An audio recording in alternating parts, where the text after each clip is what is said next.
Greetings to you all. This is Midnight Philosopher. And the truth may be that I never loved God. And this is my first attempt at a total clickbait title. So if you'll stick around until after the usual introduction, let me explain myself better.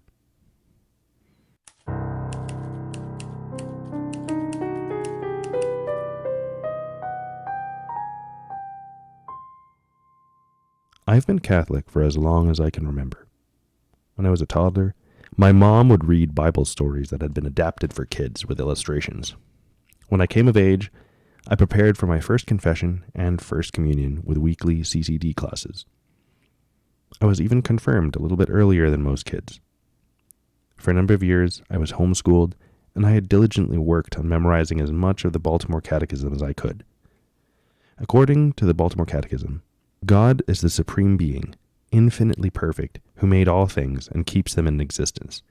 The meaning of life was to attain the happiness of heaven by knowing, loving, and serving God. To stay on this path meant to submit to the authority of the Church, through which Jesus Christ, Son of God, second person of the Blessed Trinity, teaches. God made humanity, and then humanity fell. Our salvation was entirely dependent on the violent murder of the innocent God-man, who took on our nature to preach the gospel and to reopen the gates of heaven through his sacrifice on the cross. And yet, this good news was only revealed to a small minority of the population, and its spread was largely due to centuries of missionary work as well as brutal imperialism.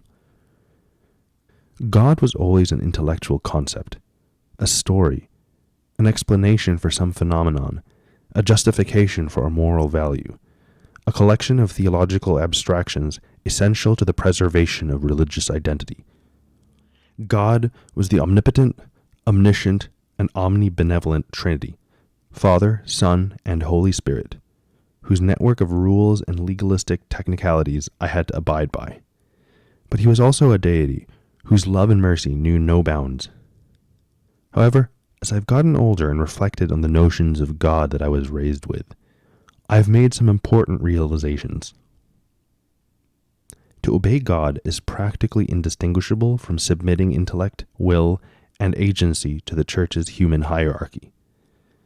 To experience God's love is practically indistinguishable from the compassion, acceptance, and care from family, friends, and community. To offend God is practically indistinguishable from upsetting church elders, disappointing concerned parents, and feeling ostracized by your own congregation for perceived sin or heresy.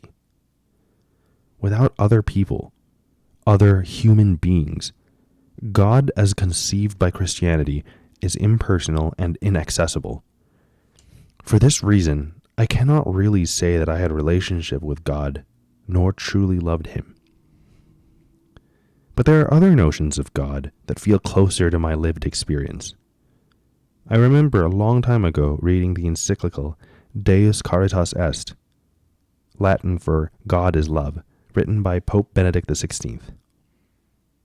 I felt so uplifted and inspired by this reflection of God as love, truth, goodness, and beauty.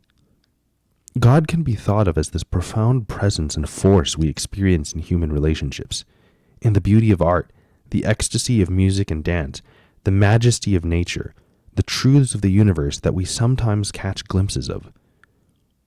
God and the divine seem far more intertwined with human experiences than some distant ivory tower ideal. The pleasure from love, music, dance, literature, community, the pursuit of justice, these things give life meaning, not a checklist of dogmatic claims to which we must cognitively assent.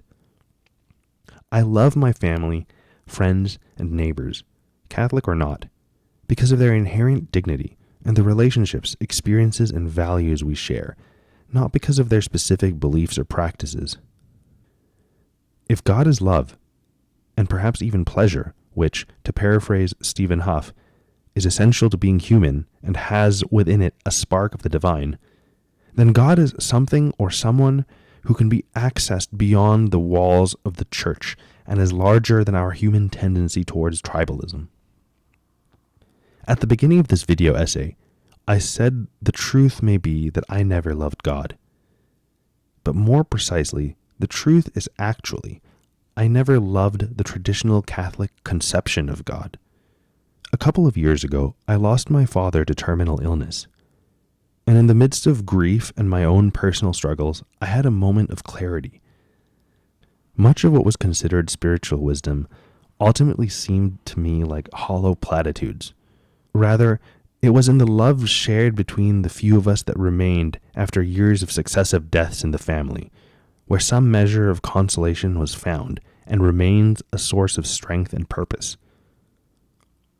Over the centuries, humans have incessantly gestured towards the transcendent with various conceptions of God, but that ultimate goodness we seek is most often found in the love we are capable of sharing across time, space, and beyond death.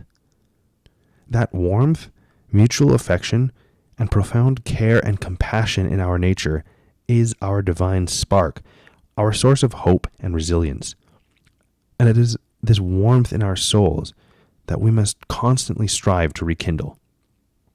We find God in our humanity because that is what it truly means to be made in God's image.